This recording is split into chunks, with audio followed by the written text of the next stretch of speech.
It's Alix Perez, doing a little interview for rawjuice.com. Big up.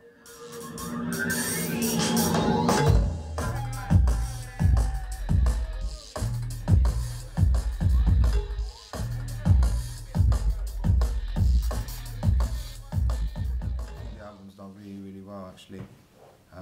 It's had a lot of coverage outside of drum and bass, which was the main aim. Like people like Annie Mac playing it, Rob the Bank, Mr. Jam, like, you know, people all across the board on radio. And people outside of drum and bass contacting me and playing it, and DJs playing certain bits. And within drum and bass, I think it's been received really quite well as well.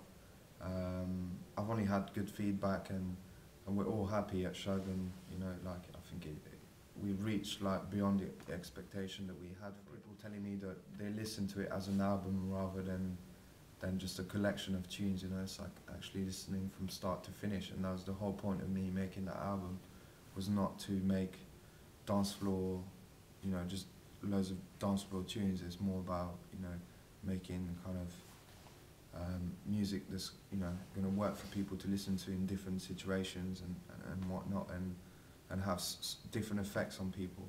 And I think it's done that.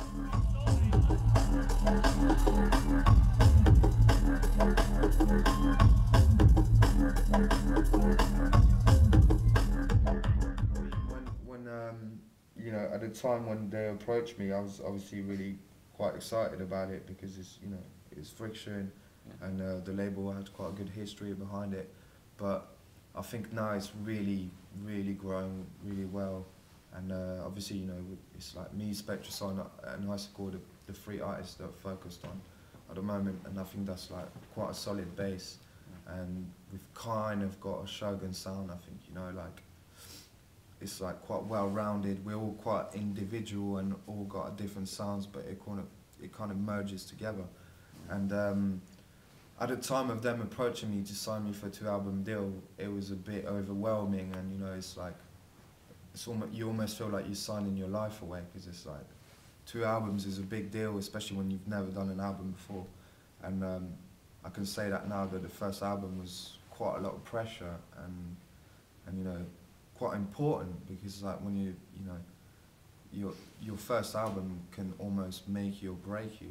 And those guys have been really supportive throughout the whole thing. You know, we had plenty of meetings and played music, and we obviously compromise on different sides. You know, that I compromise a little bit for them, and they did so on for me for the album.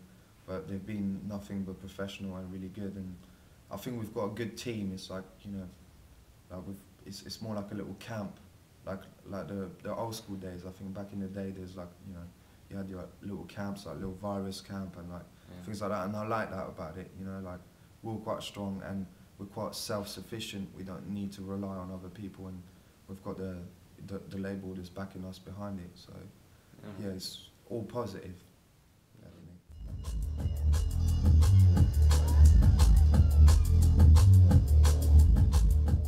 Yeah, I mean, some of the early stuff on my discography I wish kind of could disappear in a way, but I guess that's what it's like as a producer, because, you know, your sound moves, and not only that, you become better technically as a producer, and you look back on all this stuff and look at it as, you know, you could have done better with it, or you could have changed things. But my sound is basically, I mean, I think I was really young when my first records came out, and, you know, I was basically still kind of experimenting and didn't really have a sound or anything like that.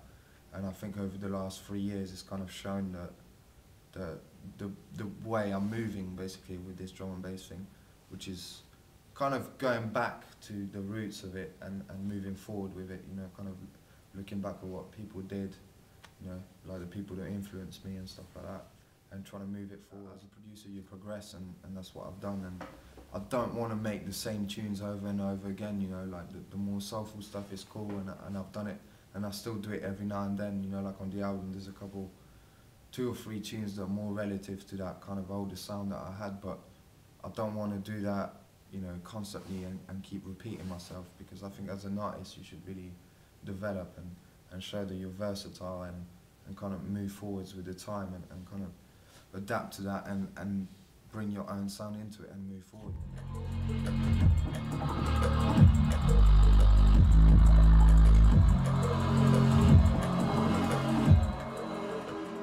I live with one of them, which is kind of my little protege. Like, he's one of my mates, and he's been doing tunes for a while now. His name's Rockwell. Oh yeah. And he's signing quite a lot of stuff at the moment. There's a bit of a buzz around him, and he's like probably at the top of my list, as in like someone that's relatively, you know, he's relatively new, but he's definitely got like a very distinctive sound and bringing something totally different to the table, you know. Like his tunes have got a lot of percussion and things that haven't been explored, I think, so much. I mean, obviously in some ways, but I think he's kind of pushing that side of things, and he's really got his own identity. There's a guy called Jubei as well that I've known for quite a while now, and he's really developing his sound and creating a buzz. And some guys called Ulterior Motive.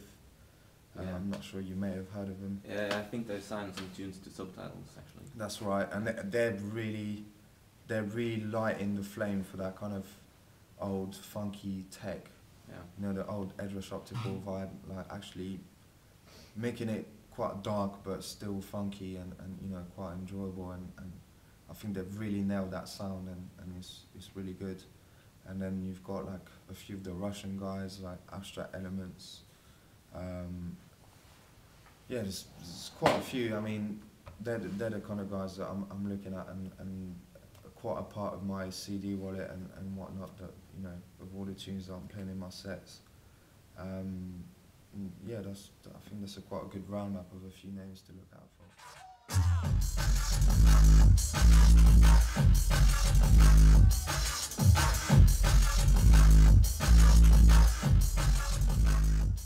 Well, I explained this earlier actually. I played in Sweden maybe, I can't remember exactly, it was like a year and a half ago, and it was like a dubstep event mixed with drum and bass event. And it started off really well, played my set, it was really good, and then suddenly the whole place turned into a riot. There was rocks flying through the windows, people hitting each other with branches, throwing chairs at each other, there was blood flying everywhere.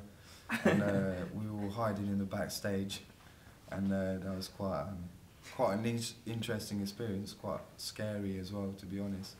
But yeah, I can't say anything that's marked me more at any other gigs that I've done before. So that was quite intense.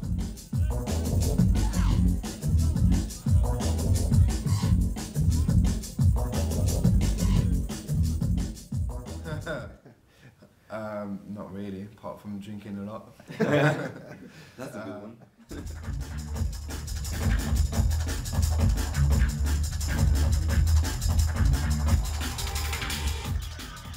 I'm actually doing more work with Foreign Beggars, guys, because we really gelled together, I think, on that. Yeah. That track was pretty much done in a day. They were really professional about it. Like, I came down with my laptop, played like Lizard beats, they picked one beat, laid the vocal down, like, these guys are quite serious, and then I basically took the beat away and then wrote a brand new beat around it. Like, that's what I quite like doing, that, you know, having a vocal and then having something to work with. But for me, it's more challenging, I think. It's more interesting working with vocalists, because you never know what's going to come up. I've actually done quite a lot of new stuff, but there's nothing actually penciled in for Shogun. There will be more releases next year, like a single and maybe an EP or something like that. But I mean, the label's been focused around me for like quite a long time now over the album, so you know, there's got to be space for Icicle and Spectrasol, and you know, they've kind of got to do their thing as well, so it's like leaving them a bit of space. I'm also working on non-DMB stuff. I've got a little project, I mean, it's all up in the air at the moment, but I'm kind of writing all kind of like, basically a project where I can write at any tempo and don't have any restrictions, and just do whatever I want, really, you know, something quite separate, so I'm doing that as well.